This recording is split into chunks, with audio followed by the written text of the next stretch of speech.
Decision हुआ कि 30 जून 2025 तक इस पीरियड को एक्सटेंड किया गया है, जिसमें हमारे पीएसटी और जेईएसटी के टीचर्स की जो भर्तियां थी वो अमल जारी था और 28 फरवरी 2025 को वो पीरियड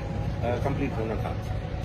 तो आज उसको रिव्यू किया गया कि कौन से अजला में अभी इस वक्त कितनी वैकेंसीज मौजूद हैं या कितने कैंडिडेट्स अभी पासिंग मौजूद है और एसटीआर क्या है वहाँ पे, यानी वहाँ पे कितने असातिज़ा की किस तहसील में जरूरत है। क्योंकि हमारा जो बुनियादी रिक्रूटमेंट का जो यूनिट था, जो हमने रिक्रूटमेंट की वो कास्ट सेंटर के हिसाब से की, क्योंकि हमारी जितनी वैकेंसीज होती है वो तल का एजुकेशन ऑफिसर के कास्ट सेंटर में होती है। तो उस कास्ट सेंटर को हमने बुनियाद बनाया था, उसी तल के भी तहसील में ही रिक्रूटमेंट होनी है, प्रेफरेबली यूनियन काउंसिल और फिर यूनियन कमेटी, फिर उस यूनियन काउंसिल या यूनियन यूसी के एडजस्टेंट जो है उसमें रखना है, फिर उसको तल के में कहीं पे भी या टाउन में उसको तैनात किया जाएगा। तो हमने उसको पूरा थॉरली रिव्यू किया। उसमें हुआ ये कि अभी तक प्रोसेस जो है वो काफी अजला ने कंप्लीट कर लिया है, काफी अजला का क्लोजर हो गया है, वहां पे जितने सीटें थी फिल हो गई और कैंडिडेट्स वहां पे मौजूद हैं। मगर अब एसटीआर को देखा जाएगा कि वहां पे जरूरत है या नहीं। मगर उसके बीच में ये बड़ी एक डिमांड थी कि इसका पीरियड जो है वो 28 फरवरी को खत्म हो रहा है और काफी कैंडिडेट जो है वो इसमें इम्कान है कि वो रह जाएंगे, जो जिनकी एज भी अब इस काबिल नहीं रहेगी कि वो मजीद उसको कोई गवर्नमेंट जॉब मिल सके, क्योंकि उनका खत्म हो जाएगा। अब न्यू अभी जो ग्रेजुएट होगा उसको तो अभी 33 साल तक की एज का कवर है, मगर जो पहले जो 43 साल वाली एज की जो रिलैक्सेशन थी उसमें बहुत से कैंडिडेट फिर आ नहीं पाएंगे। तो एक तो रीजन था ये। मैंने सब डीओ डायरेक्टर्स पूरे डिपार्टमेंट से इस हवाले से ओपिनियन लिया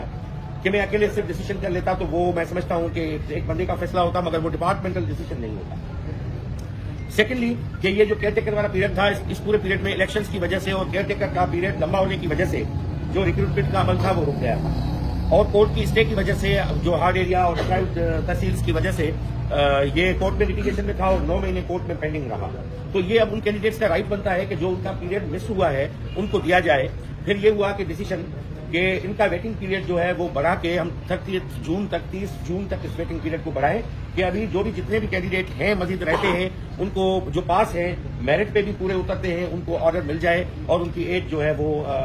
इस जो ब्रैकेट है 33 वाली उसमें कहीं वो आगे चल के कैद ना हो जाए और नौकरियों से महरूम हो जाए, जॉब से मुलाजमतों से महरूम हो जाए। तो इस हवाले से ये डिसीजन हुआ कि 30 जून 2025 तक इस पीरियड को एक्सटेंड किया गया है और 30 जून फाइनेंशियल ईयर की क्लोजिंग का टाइम होता है और मजीद जो हमारी वैकेंसीज क्रिएट होगी इस बजट में एसएमईज की बात, इसमें नए कैंडिडेट्स को मौका दिया जाएगा। अभी जो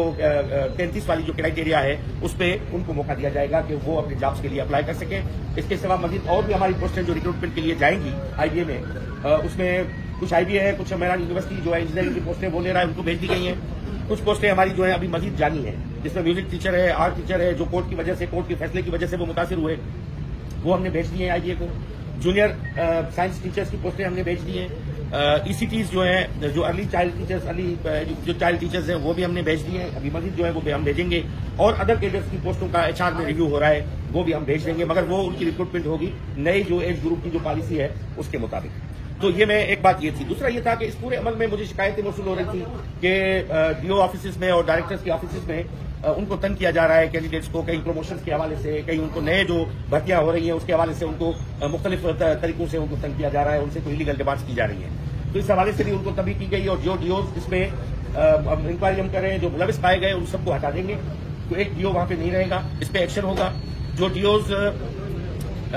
जो मुख्तलिफ अलाइड विंग्स के टास्क दिए गए थे, जो डीओज को वहां पे कंप्लीट करने हैं, खासतौर पे जो एब्सकॉन्डर टीचर्स का इशू था, जो 4-5 हजार टीचर्स जो एब्सकॉन्डर थे जिसकी रिपोर्ट एमएनडी ने मॉनिटरिंग एंड इवैल्यूएशन डिपार्टमेंट ने दी थी, उस पर एक्शन नहीं लिया डीओ साहबा ने। तो उस पर भी हम उन डीओज के खिलाफ एक्शन लिया जाएगा और उन पर मजीद 15 दिन का उनको मौका दिया गया है कि 15 दिन के अंदर उनकी पर्सनल हियरिंग करके जो असातिज़ा नहीं आ रहे और मुसलसल गैर हाजिरी है उनकी, उनको नौकरियों से निकाल दिया जाएगा। मेजर पेनल्टी में उनको रखा नहीं जाएगा। जो 2-3 साल से वो कोई और जॉब कर रहे हैं और स्कूल में नहीं बैठ रहे हैं उनको निकाला जाएगा। ये डिसीजन हो चुका है। ये बता दीजिएगा। नहीं, आइंदा 15 दिन के बाद जो है उनको 15 दिन का टाइम इसलिए दिया गया है कि 15 दिन में उन सबको बुला के और उनको आप एफिडेविट पे लें कि आप अभी तक गैर हाजिर हैं, जो उस पर भी नहीं आते, फेलिंग है, उनको जॉब से निकाल दिया जाएगा। मैं नहीं चाहता कि पता नहीं कई सियासी बुनियादों पे या